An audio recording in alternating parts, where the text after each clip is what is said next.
வீடுகளிலிருந்தும் குழுக்களாக மற்றும் தனிமையாக பார்த்து கொண்டிருக்கிற உங்களை ஆண்டவர் ஆசீர்வதிப்பார். வெளி ஊர்களிலிருந்தும் தேசங்களிலுமிருந்து இந்த ஆன்லைனிலே பார்த்து கொண்டிருக்கிற உங்களை ஆண்டவர் ஆசீர்வதிப்பார். மத்தேயு சுவிசேஷம் 15ஆம் அதிகாரம் 30ஆம் வசனத்தை நாம் வாசிப்போம். அப்பொழுது சப்பானிகள், குருடர்கள், ஊமையர், சப்பானிகள், குருடர்கள், ஊமையர், ஊனர் முதலிய அநேகரை திரளான ஜனங்கள் கூட்டிக் கொண்டு இயேசுவினிடத்தில் வந்து அவர்களை அவர் பாதத்தில் வைத்தார்கள். அவர்களை அவர் சொஸ்தப்படுத்தினார். இயேசுவின் பாதத்தில் ஊனர், குருடர், சப்பானிகள், ஊமையர்கள் அவர்களை திரளான ஜனங்கள் கூட்டிக் கொண்டு வந்தார்கள். இந்த கூட்டம் அப்படிப்பட்டவர்களுக்கு உரிய ஒரு கூட்டம். திரளான ஜனங்கள் அவர்களை கூட்டிக் கொண்டு வந்தார்கள். இந்த மாதிரி கூட்டங்களுக்கு அப்படிப்பட்ட மக்களை கொண்டு வர வேண்டும். இயேசுவின் பாதத்தில் கொண்டு வைத்து விசுவாசத்தோடு ஜெபம் பண்ணினால் ஆண்டவர் நிச்சயமாக அவர்களை சுகமாக்க அவரால் முடியும். இயேசுவால கூடாது ஒன்றுமே இல்லை. பென்னிஹின் என்ற ஒரு ஊழியர் தன்னுடைய ஆரம்ப நாட்களில் கை கால்கள் நடக்க முடியாமல் தலை முழங்காலில் குனிந்து அப்படி கூணாக இருக்கிற ஒரு அம்மாவை தள்ளுவண்டியில் வைத்து பல மைல்கள் பிரயாணம் பண்ணி கேத்தரின் கோல்மன் என்ற ஒரு அம்மையாருடைய கூட்டத்துக்கு கூட்டிக் கொண்டு வந்தார்களாம். அந்த கூட்டத்தில் அப்படிப்பட்ட மக்களை முன்னாலே உட்கார வைத்துவிட்டு அவர் பின்னாலே போய் உட்கார்ந்திருந்தார். அவர் விசுவாசத்தோடு அந்த அம்மாவை கூட்டிக் கொண்டு வந்தார். அப்பொழுது பின்னாலே நின்று பார்த்து கொண்டிருந்த போது இந்த அம்மா அப்படியே குனிந்து உட்கார்ந்திருந்த அவர்கள் அந்த கூட்டத்திலே அவருடைய முதுகு எலும்பெல்லாம் உடைகிற மாதிரி சத்தம் கேட்டு அவர்கள் எழுந்து நடந்து மேடைக்கு போய் ஆண்டவர் தங்களுக்கு செய்த அற்புதத்தை சாட்சியாக சொன்னார்களாம். இப்படிப்பட்ட அற்புதங்கள் ஆண்டவரால் செய்ய முடியும். அவர் நேற்றும் இன்று என்று மாறாதவர்.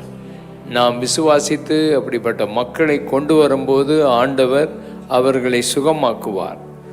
நாம் திரளான மக்களை அப்படிப்பட்டவர்களை அழைத்து வரும்போது அவருடைய பாதத்துக்கு கொண்டு வரணும். அவருடைய பாதம் என்பது பணிந்த ஒரு இடம். பணிந்த ஒரு இடத்துக்கு தாழ்மையோடு கொண்டு வரும்போது ஆண்டவர் அவர்களை சுகமாக்குகிறதை நாம் பார்க்கிறோம். ஆண்டவருடைய நாமம் மகிமைப்படட்டும். முதலாவது ஒரு அம்மா ஆண்டவருடைய பாதத்துக்கு வந்தார்கள். லூக்கா 7ஆம் அதிகாரம் 38ஆம் வசனம். லூக்கா 7:38. அவருடைய பாதங்களின் அருகே பின்னாக நின்று அழுது கொண்டு அவருடைய பாதங்களை தன் கண்ணீரினாலே நனைத்து தன் தலைமயிரினால் துடைத்து அவருடைய பாதங்களை அவள் முத்தம் செய்து பரிமள தைலத்தை பூசினாள். ஒரு பாவியான ஒரு பெண், அந்த ஊராருக்கே அவளை பற்றி தெரியும். இவள் ஒரு பாவியான பெண். அவள் எப்படியோ இயேசு இந்த வீட்டுக்கு வருகிறார் என்று கேள்விப்பட்டு அவரை தேடி வந்தாள்.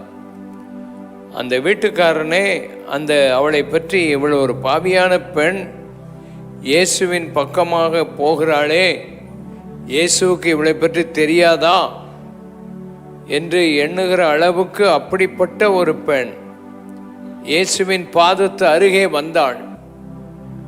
கண்ணீர் வடிக்கிறாள். அவளுடைய பாவத்தை குறித்து உணர்ந்து கண்ணீர் வடிக்கிறாள், வேதனைப்படுகிறாள்.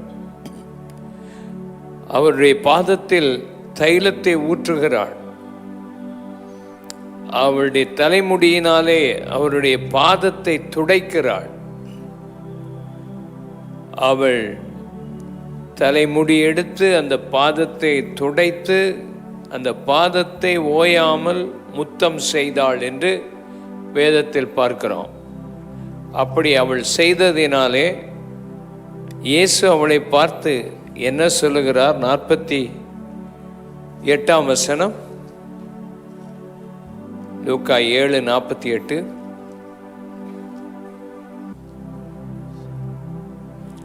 அவளை நோக்கி உன் பாவங்கள் மன்னிக்கப்பட்டது என்றார். அவளை நோக்கி உன் பாவங்கள் என்ன செய்யப்பட்டது? மன்னிக்கப்பட்டது என்று அவளை பார்த்து சொன்னார். இன்றைக்கு முக்கியமானது, வாழ்க்கையில் ரொம்ப முக்கியமானது, எவ்வளவு பாவியாக வாழ்ந்தாலும் எவ்வளவு பாவங்களை செய்தாலும் இயேசுவின் பாதத்துக்கு நீ வரும்போது உன் பாவங்கள் மன்னிக்கப்பட்டது என்று ஆண்டவர் உன் இருதயத்தில் பேசணும். உன் நோய் சுகமாகிறதை விட நீ செய்த பாவங்கள் மன்னிக்கப்பட்டிருக்கிறதா? நீ பேசின அநியாயமான வார்த்தைகள், உன்னுடைய கோபங்கள், உன்னுடைய எரிச்சல்கள், இன்னும் தவறான காரியங்கள், யாருக்கும் தெரியாமல் செய்த காரியங்கள் எது இருந்தாலும் அதை உணர வேண்டும். இவள் இயேசுவின் பாதத்துக்கு வந்தவுடனே உணர்ந்தாள், தன்னுடைய பாவத்தை உணர்ந்தாள். மற்றவர்கள் அவளை பாவி பாவி என்று அழைக்கிறதை அவள் காதுகள் கேட்டாலும், மக்கள் அவளை தவறாக பார்த்தாலும், அவளுடைய வாழ்க்கையில் தான் அந்த பாவங்களை விட்டுவிட வேண்டும் என்கிற ஒரு உணர்வோடு இயேசுவின் பாதத்துக்கு வந்தாள். இரண்டாவது, இயேசுவினிடத்தில் அன்பு கூர்ந்தாள். இயேசுவே சொல்லுகிறாள், இவள் என்னிடத்தில் மிகவும் அன்பு கூர்ந்தாள். அந்த வீட்டுக்காரனை பார்த்து, வீட்டுக்கு வந்திருக்கிறார், அவனை பார்த்து சொல்கிறார், நான் வந்தேன், நீ எனக்கு காலுக்கு நீ தண்ணீர் கொடுக்கல கழுவுவதற்கு, நீர் என் தலைக்கு ஒன்றும் எண்ணெய் பூசலை, நீ எனக்கு ஒன்றுமே செய்யலை. ஆனால் இவளை பார், வந்ததில் இருந்து அவள் கண்ணீரினால் என் பாதத்தை நனைத்து தலைமுடியை வைத்து துடைத்து ஓயாமல் முத்தம் செய்கிறாள். இவள் செய்த அநேக பாவங்கள் இவளுக்கு மன்னிக்கப்பட்டது. இவள் அநேக பாவங்கள் செய்திருக்கிறாள், நான் அந்த பாவங்களை மன்னித்து விட்டேன் என்று சொல்லுகிறார். இன்றைக்கு இந்த கூட்டத்துக்கு வந்திருக்கிற உங்கள் வாழ்க்கையிலும், தூர இடத்திலிருந்து ஆண்டவருடைய வார்த்தையை கேட்டுக்கொண்டிருக்கிற உங்கள் வாழ்க்கையிலும் உங்களுக்கு தேவை இயேசு உங்கள் பாவத்தை மன்னித்தார் என்பது தான். நான் அடிக்கடி சொல்லுவது உண்டு, நான் அதை சொல்லுவதில் வருத்தப்படுவதே இல்லை. என் வாழ்க்கையில் அதிகமான பாவங்களை நான் செய்து வாழ்ந்து வந்த நாட்களில் இயேசு என் பாவத்தை மன்னித்தார். அந்த அனுபவம் எனக்கு கிடைத்த போது எனக்கு இருந்த சந்தோஷத்துக்கு அளவே இல்லை. நீ பாவத்தை மன்னிக்கப்படாமல் வாழ்ந்து வந்தால் உன் இருதயம் உன்னை குற்றப்படுத்தி கொண்டே இருக்கும். உன் இருதயம் உன்னை வாதிக்கும், வேதனை வரும். நீ செய்த பாவத்துக்கு கண்டிப்பாக தண்டனையும் வரும். ஆனால் ஆண்டவர் அதை மன்னித்து விடுவாரே. ஆனால் அதை மன்னிப்பதற்காகவே இயேசு இந்த உலகத்துக்கு வந்தார். நீ எந்த தவறு பாவம் செய்திருந்தாலும், இயேசுவே நான் ஒரு பாவி, என்னை மன்னியும் என்று நீ கேட்பாயானால் உன்னை மன்னிப்பதற்கு அவர் உண்மையுள்ளவராக இருக்கிறார். பாவம் செய்யாதவர்கள் இந்த உலகத்தில் இல்லவே இல்லை. உலகத்தில் எல்லாருமே தவறு செய்தவர்கள். ஒரு சிலர் பெரிய பாவங்கள் செய்திருக்க மாட்டார்கள். பெரிய பாவங்கள் சின்ன பாவங்கள் என்று இல்லை, எல்லாமே ஒன்று தான். ஒரு சின்ன தவறு செய்தாலும் பாவம் பாவம்தான். கொள்ளையடித்திருக்க மாட்டோம் பேங்க்கை போய், அதுக்கு தைரியம் இல்லை உனக்கு. அல்லாவிட்டா விபச்சாரம் பாவம் செய்திருக்க மாட்டான், பயந்து போய் உன் வாழ்க்கையில் இதெல்லாம் உனக்கு சான்சஸ் இல்லாமல் போயிருக்கலாம். சில ஆட்கள் இப்படிப்பட்ட பாவத்தை செய்திருக்கிறாங்க. கொலை செய்யணுங்கிற எண்ணம் உடையவர்கள் நிறைய பேர் உண்டு. ஒரு தடவை ஒரு கூட்டத்தில் ஒரு ஊழியர் கூப்பிட்டார், யாராவது கொலை செய்யணுங்கிற எண்ணத்தோடு இருக்கிறீங்களான்னா, ஒரு பாட்டியம்மா வந்து நின்றுச்சு. ஒரு 75-76 வயசு இருக்கும் அந்த அம்மாவுக்கு. நானும் பக்கத்தில் தான் அந்த கூட்டத்தில் நின்னேன். ஒரு பாட்டியம்மா வந்துச்சு. அந்த ஊழியக்காரர் கேட்டார், யாரம்மா கொலை செய்யணுன்ட்டு இருந்தா? என் புருஷனை கொலை செய்யணும்னு இருந்தேன், குடிச்சிட்டு ரொம்ப அநியாயம் பண்ணார், அதனால் ஒரு கொலை செய்யணும்னு இருந்தேன் அப்படின்னு அந்த பாட்டியம்மா அந்த பாட்டியம்மாவில் கத்தி கூட தூக்க முடியாது. அப்படிப்பட்ட அம்மாவுக்கு அந்த எண்ணம் உள்ளத்துக்குள்ளே அது இருக்குதுன்னா பாருங்களேன். இப்படி நிறைய பேர் தங்கள் வாழ்க்கையில் இப்படிப்பட்ட தவறான எண்ணங்கள், தவறான நோக்கங்களுடைய மக்கள் ஏராளம். இந்த பாவங்கள் எல்லாம் மன்னிக்கப்பட்டிருக்கணும். இந்த பாவங்களை ஆண்டவர் மன்னிக்கணும். உன் வாழ்க்கையில் இந்த பெண்ணை பார்க்கும்போது பாவியான ஒரு ஸ்திரீ, ஆனால் இயேசுவின் பாதத்தருகே வந்தபோது அவருடைய பாதத்தில் எண்ணெய் ஊற்றி பாதத்தில் தன்னுடைய தலைமுடியை வைத்து துடைத்து பாதத்தை முத்தம் செய்த அவளை ஆண்டவர் சும்மா விட்டுவிடவில்லை. உன் பாவங்கள் உனக்கு மன்னிக்கப்பட்டது என்றார். இந்த ராத்திரி உன் வாழ்க்கையிலேயே பெரிய சந்தோஷமான செய்தி ஒன்று உண்டானால் அது உன் பாவங்கள் மன்னிக்கப்பட்டது என்கிற வார்த்தை தான். அந்த வார்த்தை உனக்கு கிடைக்குமானால், அதை அனுபவிப்பாயானால், அதுதான் உன்னை பரலோக ராஜ்யத்துக்கும் நித்திய வாழ்க்கைக்கும் மோட்சத்துக்கும் ஆயத்தப்படுத்தும். நீ பாவம் மன்னிப்பு இல்லாமல் புண்ணிய கிரியைகளை செய்கிறதுனால, நல்ல காரியங்களெல்லாம் செய்கிறேன்னு சொல்லி செய்கிறதுனால உனக்கு விமோசனம் கிடையாது. உன் பாவம் மன்னிக்கப்பட்ட நிச்சயம் உனக்கு இருக்க வேண்டும்.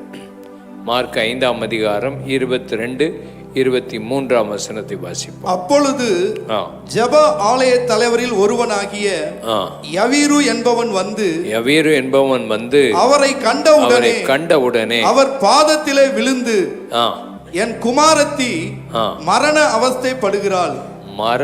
அவஸ்தைப்படுகிறாள், அவளை வந்து சுகமாக்கணும் என்று ஜெப ஆலய தலைவன் ஒருவன் அவரை கண்ட உடனே அவருடைய பாதத்தில் விழுந்துட்டான். அவ்வளவு பாரத்தோட தன்னுடைய குமாரத்தி அவ்வளவு வேதனையாக இருக்கிறா. அவளுக்கு எப்படியாயின்னு சுகம் கிடைக்கணும், அவளுக்கு விடுதலை வரணும், அதுக்கு இந்த இயேசுவால மாத்திரம்தான் முடியும் என்று ஓடி வந்து அவரை கண்டவுடனே, அவரை பார்த்தவுடனே அவர் தெய்வம் என்பதை கண்டு கொண்டான். அவன் ஜெப ஆலய தலைவனாய் இருந்தாலும் அவன் இயேசுவை கண்டவுடனே தாழ்த்தி பாதத்தில் விழுந்தான். விழுந்தவுடனே இயேசு அவர் சொன்னார், நான் உன் கூட வருகிறேன் உன் வீட்டுக்குன்னு சொல்லி அவன் கூட போகும்போது நிறைய ஜனங்கள் இயேசுவை சுற்றி வந்து அவரை நிறுத்தி கொண்டார்கள். 12 வருஷமாக பெரும்பாடுள்ள பெண்ணெல்லாம் அப்பொழுதுதான் வந்து சுகம் அடைந்து இயேசு போகிற வழியில் நிறைய பேர் அவரை தடுத்து கொண்டிருந்த சூழ்நிலையில் அந்த தகப்பனுடைய உள்ளம் எப்படி இருக்கும்? எப்போ இயேசு என் வீட்டுக்கு வரணும், எப்போ இயேசு எனக்கு சுகம் கொடுப்பார், என் மகளுக்கு சுகம் கொடுப்பார் என்று அவரை விரைவாக அழைத்து கொண்டு போகிற நேரத்தில் நிறைய பேர் அவரை தடை பண்ணி அவர் மற்றவங்களுக்கு அந்த சுகத்தையெல்லாம் கொடுத்துட்டு வரும்போது ஒரு செய்தி வருது அவனுக்கு, உன் குமாரத்தி மரித்து போனாள் என்ற செய்தி. அந்த போதகரை வருத்தப்படுத்த வேண்டாம், அவரை வீணா வீட்டுக்கு கூட்டிகிட்டு வந்து வருத்தப்படுத்தாத என்று சொல்லுகிற செய்தி. அந்த செய்தி அவன் உள்ளத்தை எவ்வளவு வேதனைப்படுத்தி இருக்கும். அவன் உள்ளத்தில் என்னெல்லாம் யோசித்திருப்பான், இந்த இயேசு இன்னும் கொஞ்சம் முந்தி வந்திருக்கக்கூடாதா, இந்த ஆட்களெல்லாம் பார்த்து பேசிகிட்டு இருக்கிறாரே என்கிற எண்ணம் இருக்கும்போது இயேசு அவன் மேலே கையை வச்சு சொன்னார், நீ பயப்படாமல் இருப்பா, விசுவாசம் உள்ளவனாய் இரு அப்படின்னு சொல்கிறார். கை வைத்து ஆண்டவர் நம்ம பார்த்து அப்படித்தான் சொல்கிறார், பயப்படாத, நீ விசுவாசம் உள்ளவனா இரு, பயப்படாத. ஓ காட், இந்த நேரத்தில் ஆண்டவருடைய வல்லமை உன் மேலே இருக்கும். நம்ம சூழ்நிலைகள்லாம் பார்க்கும்போது சில நேரம் நம்ம பயப்படுற சூழ்நிலைகள் இருக்கும். ஆனால் ஆண்டவர் எப்பவும் நம்ம மேலே கை வச்சு பயப்படாத பயப்படாத. ஓ கை உயர்த்தி ஆண்டவர் நம்ம பார்த்து சொல்கிறார், விசுவாசமாயிரு விசுவாசமாயிரு விசுவாசமாயிரு. விசுவாசம் மாத்திரம் போயிடக்கூடாது. அவர் மெதுவாக அந்த வீட்டுக்கு வந்தார். வீட்டுக்கு வந்த உடனே அந்த பிள்ளையை பார்த்துட்டு இயேசு சொல்கிறார், இந்த பிள்ளை மறிக்கலை அப்படின்னு சொல்கிறார். அங்கே உள்ளவங்களாம் எவ்வளோ நேரம் அழுதுகிட்டு இருக்கிறான் அந்த பிள்ளையை வச்சு. அந்த பிள்ளை மறிக்கலைன்னா அப்போவுமே கண்ணை திறந்து ஏன் அழுறீங்கன்னு கேட்டிருக்கோம். ஆனால் அந்த பிள்ளை மறித்து இருக்குது. இயேசுவின் பார்வையில் அவள் மறிக்கவில்லை.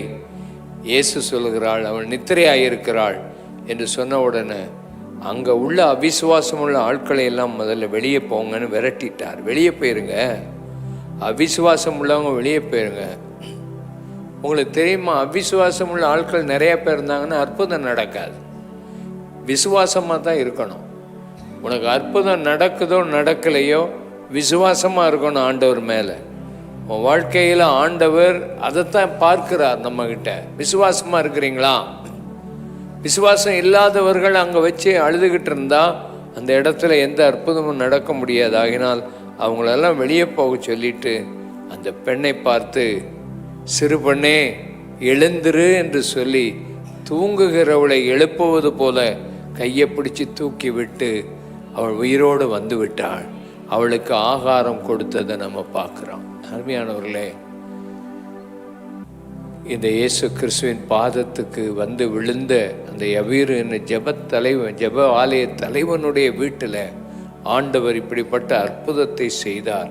அவன் பாதத்திலே பணிந்து விழுந்து ஆண்டவரை நோக்கி கேட்டபோது ஆண்டவர் அவனுக்கு அற்புதம் செய்தார். மார்க் சுவிசேஷம் 7ஆம் அதிகாரம் 25ஆம் வசனம். அசுத்த ஆவி பிடித்திருந்த ஒரு சிறு பெண்ணின் தாயாகிய அசுத்தாவி பிடித்திருந்த ஒரு சிறு பெண்ணின் தாயாகிய ஒரு ஸ்திரீ அவரை குறித்து கேள்விப்பட்டு வந்து அவர் பாதத்தில் விழுந்தாள். வந்து அவருடைய பாதத்திலே விழுந்தாள். அந்த ஸ்திரீ சிரோபேனிக்கியா தேசத்தாளாகிய கிரேக்க ஸ்திரீயா இருந்தாள். அவள் ஒரு கிரேக்க பெண். அவள் தன் மகளை பிடித்திருந்த பிசாசை துரத்திவிட வேண்டும் என்று அவரை வேண்டிக் கொண்டாள். ஒரு பிசாசு பிடித்த மகள், அவளுக்கு சுகம் வேண்டும் சொல்லி இயேசுவின் பாதத்தில் வந்து விழுந்தாள். அவள் ஒரு யூத ஸ்திரீ அல்ல. இயேசு கிறிஸ்து யூத குலத்தில் பிறந்தவர். யூத மக்களுக்கு தன்னை வெளிப்படுத்த அவர் வந்தார். ஆனாலும் அவருடைய ஊழியத்தில் மற்ற புற மதஸ்தினர் மற்றவர்கள் அவர்களை கண்டபோது அவர்களுக்கும் அவர் சுகம் கொடுத்திருக்கிறார். இந்த இடத்தில் இயேசு முதலாவது சொல்லுகிறார், நான் காணாமல் போன இஸ்ரவேல் வீட்டாருக்கு தான் அனுப்பப்பட்டேன். பிள்ளைகளின் அப்பத்தை எடுத்து நாய்க்குட்டிகளுக்கு போட முடியாது என்று சொன்னார். ஆனால் இந்த பெண் தன்னை தாழ்த்தி மேஜையிலிருந்து பிள்ளைகள் சாப்பிடும்போது கீழே விழுகிற துணிக்கையை நாய்க்குட்டிகள் சாப்பிடும் அல்லவா என்று அவள் சொன்ன அந்த உத்தரவை பார்த்து அவளுடைய விசுவாசத்தை கண்டு விடாமல் இயேசுவை அவள் பின்பற்றி, இயேசு மறைந்திருந்த ஒரு இடத்துக்குள்ள கூட இயேசுவை கண்டுபிடித்து அவர் பின்னாலேயே வந்து பாதத்தில் விழுந்து கேட்டபோது இயேசு அவளுடைய இருதயத்தை பார்த்தார். நீ யாராக இருந்தாலும் சரி, உன் இருதயத்தை பார்ப்பார். உனக்குள்ளே இருக்கிற விசுவாசத்தை பார்ப்பார். நீ என்ன சொல்லுகிறாய், என்ன பேசுகிறாய் என்பதை அவர் கேட்க விரும்புவார். இன்றைக்கு உன் வாழ்க்கையில் இந்த ஆண்டவர் உனக்கு அற்புதம் செய்வார். அந்த பெண்ணுக்கு அற்புதம் செய்து அவளை அந்த பிசாசு பிடியிலிருந்து விடுதலை ஆக்கின அதே கர்த்தர் இன்னைக்கு உன்னை எந்த பிசாசின் பிடியிலிருந்தும் உன்னை விடுதலை ஆக்குவார். வீடுகளிலே பிசாசின் பிடிகளிலே கஷ்டப்பட்டு பிசாசின் பிரச்சனைகளினாலே வேதனைப்பட்டு உன் குடும்பத்தை அலக்களிக்கிற அந்த அசுத்த ஆவிகளுடைய பிரச்சனை, உன் பிள்ளைகளை அலக்களிக்கிற அந்த அசுத்த ஆவிகள், உன் குடும்பத்துக்குள்ள சமாதானம் இல்லாமல் பண்ணுகிற இந்த பொல்லாத ஆவிகள் உன் வீட்டை விட்டு நீங்கி ஒரு சமாதானம் உனக்கு உண்டாகும்படி ஆண்டவர் விரும்புகிறார். ஆமேன். உன் பிள்ளைக்கு ஆண்டவர் சுகம் கொடுப்பார். உன் பிள்ளைக்கு ஆண்டவர் சுகம் கொடுப்பார். நிச்சயமாக ஆண்டவர் உன் பிள்ளைக்கு சுகவீனமாக இருக்கும்போது அவன் இந்த பிள்ளையை தொட்டு சுகமளிக்க அந்த பொல்லாத போராட்ட ஆவிகள் மாற ஆண்டவர் இன்றைக்கு அற்புதங்களை செய்ய வல்லமை உடையவராக இருக்கிறார். லூக்கா 10:39 வாசிப்போம். அவளுக்கு மரியாள் என்னப்பட்ட ஒரு சகோதரி இருந்தாள். மரியாள் எனப்பட்ட ஒரு சகோதரி இருந்தாள். அவள் இயேசுவின் பாதத்தருகே உட்கார்ந்து அவருடைய வசனத்தை கேட்டுக்கொண்டிருந்தாள். அவருடைய வசனத்தை கேட்டுக்கொண்டே இருந்தாள். நாம் அவருடைய பாதத்துக்கு சுகத்துக்காக மாத்திரம் வரக்கூடாது, அவருடைய வசனத்தை படிக்க பாதத்தில் உட்கார்ந்துருக்கணும். எத்தனை பேர் இன்னைக்கு பைபிள் வாசித்தீங்க? எத்தனை பேர் இந்த தேவனுடைய வார்த்தையை படிக்கிறதுக்கு இன்னைக்கு உட்கார்ந்தீங்க? எத்தனை பேரோடு ஆண்டவர் இன்னைக்கு பேசினார்? எத்தனை பேர் அவருடைய பாதத்தில் உட்கார்ந்து அவர் பேசுகிறதை கேட்டீர்கள், கவனித்தீர்கள்? சிலர் வேதத்தை வாசித்திருக்கலாம், வாசிக்கிறதுல ஒரு பிரயோஜனம் இல்லை. கொஞ்சமாவது வசனத்தை எடுத்து தியானம் பண்ணி இந்த வருஷத்தில் ஒரு தீர்மானம், வேதம் முழுசையும் வாசித்து முடிக்கணும். ஒரு 3 தடவையாவது காலையில், மத்தியானம், ராத்திரி ஜெபம் பண்ணுங்க. யாருக்காவது கொஞ்சமாவது உணர்வு இருந்து அதை செய்கிற ஆட்கள் இதில் ஒரு 10 பேர் இருந்தால் எனக்கு ரொம்ப சந்தோஷமாக இருக்கும். ஆனால் 10 பேர் கூட இருக்கிறது சந்தேகம்தான். உங்கள் வாழ்க்கையில் ஆண்டவருடைய வசனத்தை படிக்க பதிலாக பற்பல கவலைகளினாலே, வேலைகளை செய்கிறதுனால தான் கவலைப்பட்டு அலைஞ்சிக்கிட்டே இருக்கிறோம். உன்னை விட்டு எடுபடாத நல்ல பங்கு ஒன்று உண்டானால் இயேசுவின் பாதம்தான். உன் வாழ்க்கையில் நல்ல சுகமும் ஆறுதலும் சமாதானமும் உண்டாகணும்னா எவ்வளோ பணத்தை சம்பாதிச்சாங்கிறதுல இல்லை, நீ எவ்வளோ பெரிய வேலையை செய்த சாதித்தாய் என்பதில் அல்ல, பற்பல கவலைகளை சுமந்து திரிவதனால் அல்ல, இயேசுவின் பாதத்தில் உட்கார்ந்து அமைதியாக அவருடைய வார்த்தையை கேட்கும்போது ஆண்டவர் உனக்கு ஒரு நல்ல ஆறுதலை கொடுப்பார். அதுதான் நல்ல பங்குன்னு சொல்லப்படுகிறது. உனக்கு தேவையானது நல்ல பங்கு இயேசு தான். இயேசுவின் பாதம்தான் உனக்கு நல்ல பங்கு. இந்த மரியாள் தன்னுடைய சகோதரன் மரித்த போது அவள் வேதனையோடு வீட்டில் அழுது கொண்டிருந்தாள். அவளை பார்க்க நிறைய பேர் வந்தாங்க. இயேசு வந்திருக்கிறார், போதகர் உன்னை அழைக்கிறார் என்று சொன்ன உடனேயே அவள் எழும்பி வந்து இயேசுவின் பாதத்தில் அவர் எங்கே இருந்தாரோ அங்கே விழுந்து, நீர் இங்கே இருந்திருப்பீரே, ஆனால் என் சகோதரன் மரித்திருக்க மாட்டான். அவளை பார்த்து ஆண்டவர் சொன்னார், நீ விசுவாசித்தால் தேவ மகிமையை காண்பாய். இயேசுவின் பாதத்துக்கு வந்த அவள் நல்ல பங்கை தெரிந்து கொண்டபடியினால் இயேசு அவனுடைய சொந்த சகோதரனை உயிரோடு கூட எழுப்பினார். இன்றைக்கும் ஆண்டவர் மாறாதவர். உன்னை மாத்திரமல்லவும் வீட்டில் உள்ளவர்களையும் தொட்டு சுகமளிக்க ஆண்டவர் வல்லமை உடையவர். இயேசுவின் பாதத்துக்கு கீழே தான் எல்லாம் இருக்கிறது.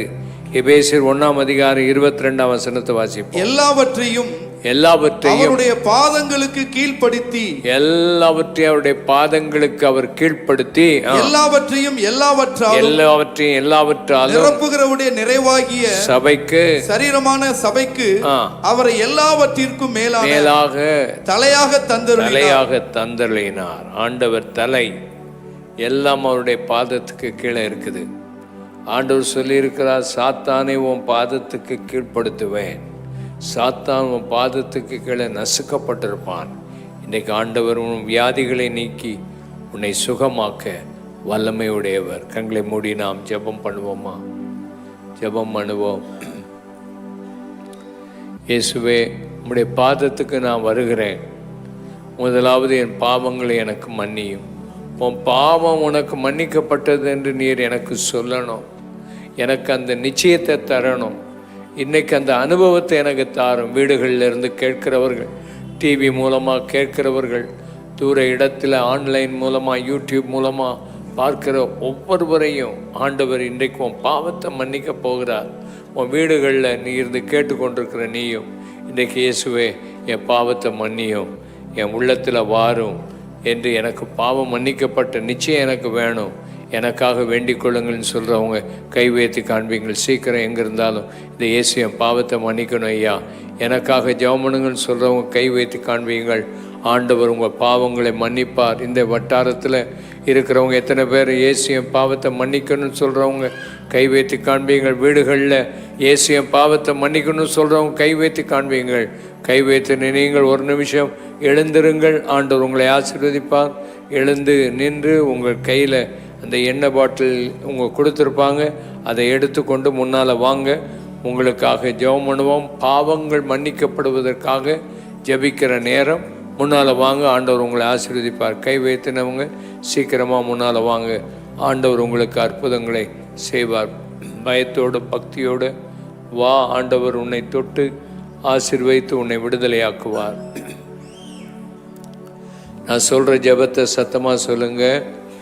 வீடுகளில் இருக்கிறவங்களும், ஆன்லைனில் பார்த்து கொண்டிருக்கிறவங்களும், யூடியூப்பில் பார்க்குறவங்க, வீட்டில் இருக்கிறவங்க, டிவியில் பார்க்குறவங்க இந்த ஜெபத்தை சத்தமாக சொல்லுங்கள். அன்புள்ள இயேசுவே, என் பாவங்களை எனக்கு மன்னியும். என் பாவத்தை மன்னிப்பதற்காக கல்வாரி சிலுவையில் எனக்காக மரித்தீர், இரத்தம் சிந்தினீர், 3ஆம் நாளில் உயிரோடு எழும்பி இருக்கிறீர். உயிருள்ள தேவன், பாவத்தை மன்னிக்கிற தேவன், கிருபை உள்ள தேவன். என்னை ஏற்றுக்கொள்ளும், என் உள்ளத்தில் வாரும், எனக்கு சமாதானத்தை தாரும், எனக்கு ஒரு சந்தோஷத்தை தாரும், என்னை விடுதலையாக்கும், என்னை ஆசீர்வதியும், என்னை கைவிடாதிரும் ஆண்டவரே. என்னை ஆசீர்வதித்து என்னை பலப்படுத்தும். இயேசுவின் மூலம் ஜெபிக்கிறோம் அருமை பிதாவே. எல்லாரும் ஆமேன் சொல்லுவோம். ஆமேன். முன்னால் ஒப்பு கொடுத்து வந்தவங்க, தூரத்தில் ஆண்டவரை ஏற்றுக்கொண்ட நீங்கள் எல்லாரும் ஒரு பைபிள் வாங்கி வாசிங்க. தொடர்ந்து ஜெபம் பண்ணுங்க. சின்ன குழுக்களுக்கு போங்க. சர்ச்சுக்கு ஒழுங்காக வந்து வளருவதற்கு உங்களை ஒப்பு கொடுங்க. இங்கே இருக்கிற பெண்கள் ஆராதனை வெள்ளிக்கிழமை காலையில் இருக்குது. இந்த அற்புத மாலை கூட தொடர்ந்து வாங்க. ஆண்டவர் உங்களை ஆசீர்வதிப்பார். ஞாயிற்றுக்கிழமை காலையில் 5 மணியிலேருந்து ஆராதனை இந்த இடத்துல நடக்கும். நீங்கள் வந்து கலந்து கொள்ளுங்கள். ஆண்டவர் உங்களை ஆசீர்வதிப்பார். நம்ம எல்லாரும் எழுந்து நிற்போம். எழுந்து நின்று கைகளில் இந்த எண்ணெய் பாட்டிலை எடுத்துக்கொள்வோம். ஆண்டவர் அந்த எண்ணெய், இப்போ இந்த எண்ணெய்க்காக ஜெபம் பண்ணுவோம். ஜெபம் பண்ண உடனே நீங்கள் எந்த இடத்துல வியாதி இருக்குதோ அந்த இடத்துல அந்த எண்ணெயை போட்டு ஜெபம் பண்ணணும். அவ்வளோதான் நீங்கள் செய்யணும். விசுவாசத்தோடு செய்யுங்க. ஜெபம் பண்ணி முடித்த பிறகு அதை சோதித்து பாருங்கள். ஆண்டவர் உங்களுக்கு அற்புதம் செய்திருப்பார். அந்த வேதனை உங்களை விட்டு மாறி இருக்கும். ஆண்டவர் அற்புதம் செய்திருப்பார். நடக்க முடியாத நீ நடக்க முடியும், பேச முடியாத நீ பேச முடியும், பார்க்க முடியாத நீ பார்க்க முடியும், கேட்க முடியாத நீ கேட்க முடியும். உனக்குள்ளே இருக்கிற எல்லா கேன்சர் நோய்களும் மறைஞ்சிருக்கும். அற்புதமான காரியத்தை ஆண்டவர் உனக்கு செய்வார். ஒரு விசுவாசத்தை உனக்கு ஆண்டவர் தருவார். இந்த வேளையில் எல்லாரும் ஜெபமும் ஆண்டவரே இந்த எண்ணெயை ஆசீர்வதித்து இதை போடப்படும் போது அற்புதம் நடக்கட்டும். வீடுகள்லேயும் எண்ணெய் வச்சு ஜெபம்ன்ற ஒவ்வொருவரையும் நீ தொட்டு அந்த அற்புதத்தை செய்யும்படி நாங்கள் ஜெபிக்கிறோம். எண்ணெய் பூசி ஜெபமுன கடவர்கள் என்று வேதத்தில் எழுதியிருக்கிற வசனத்தை கை கொண்டு இந்த எண்ணெயை பூசி ஜெபிக்கிறோம். ஆண்டவரே ஒரு அற்புதத்தை செய்யும். உம்முடைய நாமம் மகிமைப்படுவதாக. இயேசுவின் நாமத்தில் ஜெபிக்கிறோம் அருமை பிதாவே. எல்லாரும் ஆமேன் சொல்லுவோம். ஆமேன். இப்படி எண்ணெய் பூசி ஜெபம் பண்ணுங்கள். எல்லா வியாதியையும் கடிந்து கொண்டு ஜெபம் பண்ணும்போது விசுவாசியுங்கள். அந்த வியாதிகள் உங்களை விட்டு நீங்குகிறது. உச்சந்தலையிலிருந்து உள்ளங்கால் வரைக்கும், தலையிலிருந்து உள்ளங்கால் வரைக்கும் எல்லா வேதனைகள், எல்லா வியாதிகள், எல்லா நெஞ்சு வலிகள், எல்லா வயிற்று வலிகள், எல்லா கால் மூட்டு வலிகள், எல்லா எலும்பில் இருக்கிற வலிகள், எல்லா சதையில் இருக்கிற வலிகள், உள்ளே இருக்கிற கிட்னி நோய்களினால பாதிக்கப்படுகிற வலிகள், எல்லா வலிகளும் நீங்கட்டும். கல்லினாலே பாதிக்கப்பட்ட ஆமேன் அந்த வலிகள் நீங்கி போகட்டும் இயேசுவின் நாமத்தினாலே. உன் கண்ணில் இருக்கிற பிரச்சனை இன்றைக்கு மறைகிறது. ஆண்டவர் இன்றைக்கு அற்புதம் செய்கிறார். உன்னுடைய இருதயத்தில் இருக்கிற வேதனைகளை கர்த்தர் எடுத்து போடுகிறார். பயத்தின் ஆவியை அப்புறப்படுத்துகிறார். இரத்த ஓட்டத்தை சீராக்குகிறார். உனக்குள் இரத்த ஓட்டம் சரியாக இல்லாதபடி இருக்கிற இரத்த ஓட்டத்தை ஆண்டவர் சரியாக்குகிறார். உன் கையை தூக்க முடியாமல் இருந்தால் தூக்கு இயேசுவின் நாமத்தினால. உன்னுடைய கைகளை மடக்க முடியாமல் இருந்தால் மடக்கு. உன் கால்கள் மடக்க முடியாமல் இருந்தால் மடக்கப்படட்டும் இயேசுவின் நாமத்தினால. எல்லா வியாதிகளும் இப்போ சுகமாகட்டும். இயேசு ஷோல்டரில் இருக்கிற எல்லா பெயினும் மாறுபடி ஜெபிக்கிறோம். முதுகு எலும்பில் இருக்கிற வலிகள் நீங்கி போகும்படி ஜெபிக்கிறோம். பொல்லாத போராட்ட பிசாசே, பிசாசின் ஆவிகள், வீடுகளுக்குள்ள இருக்கிற அசுத்த ஆவியின் போராட்டங்கள் எல்லாம் மாறும்படி ஜெபிக்கிறோம். தோல் சம்பந்தமான வியாதிகள், கைகளில் கால்களில் தோல் சம்பந்தமான வியாதிகள் நீங்கி போகட்டும். தோள்கள் சரியாகட்டும் இயேசுவின் நாமத்தினாலே. இயேசுவின் நாமத்தினால் குழந்தை இல்லாதவர்கள் குழந்தை பாக்கியத்தை அவர்களுக்கு கட்டளையிடும்படி ஜெபிக்கிறோம். திருமணம் ஆகாத பிள்ளைகளுக்கு திருமண காரியங்கள், வேலை இல்லாத பிள்ளைகளுக்கு வேலை பிரச்சனைகளை மாற்றிக்கொடும். வீடுகளில் இருக்கிற சண்டைகள் மாறட்டும், எல்லா வியாதிகளும் மாறட்டும். கல்லீரல் பிரச்சனை மாறட்டும், ஈரல் பிரச்சனை மாறட்டும் இயேசுவின் நாமத்தினாலே. எல்லா குடல் புண்களும் சுகமாகட்டும் ஆண்டவரே. உணவு குழாயில் இருக்கிற பிரச்சனை, தொண்டையில் இருக்கிற பிரச்சனை, பலவிதமான ஜுரத்தின் ஆவிகள் வெளியேறட்டும். இருமல் வியாதி நீங்கட்டும் இயேசுவின் நாமத்தினாலே. ஒவ்வொருவருக்கும் சுகத்தை கொடும், ஒவ்வொருவருக்கும் அற்புதங்களை செய்யும். ஆச்சரியமான விடுதலை உடைய பிள்ளைகள் ஒவ்வொருவருக்கும் கொடுக்கும்படி நாங்கள் ஜெபிக்கிறோம். எல்லாரையும் தொட்டதற்காக ஸ்தோத்திரம், விடுதலை கொடுத்ததற்காக ஸ்தோத்திரம், அற்புதம் செய்ததற்காக ஸ்தோத்திரம். ஒவ்வொரு குடும்பத்திலும் பிள்ளைகள், ஆஸ்பத்திரியில் உள்ளவங்க, வீடுகளில் உள்ளவங்க ஒவ்வொருவரையும் நீ தொடும்படி ஜெபிக்கிறோம் இயேசுவின் நாமத்தினாலே. கை கால் உளைச்சல்கள் எல்லாம் மாறி போகட்டும் ஆண்டவரே. செவிட்டு காதுகள் திறக்கட்டும், குருட்டு கண்கள் திறக்கட்டும் இயேசுவின் நாமத்தினாலே. இயேசுவின் நாமத்தினால ஒவ்வொரு வியாதியும், சொல்லாத வியாதிகளும் சுகமாகட்டும் ஆண்டவரே. ஒவ்வொருவரையும் தொட்டதற்காக ஸ்தோத்திரம். விடுதலை கொடுத்திருக்கிறீர், உம்முடைய நாமத்துக்கு மகிமை உண்டாகட்டும். ஆமேன்.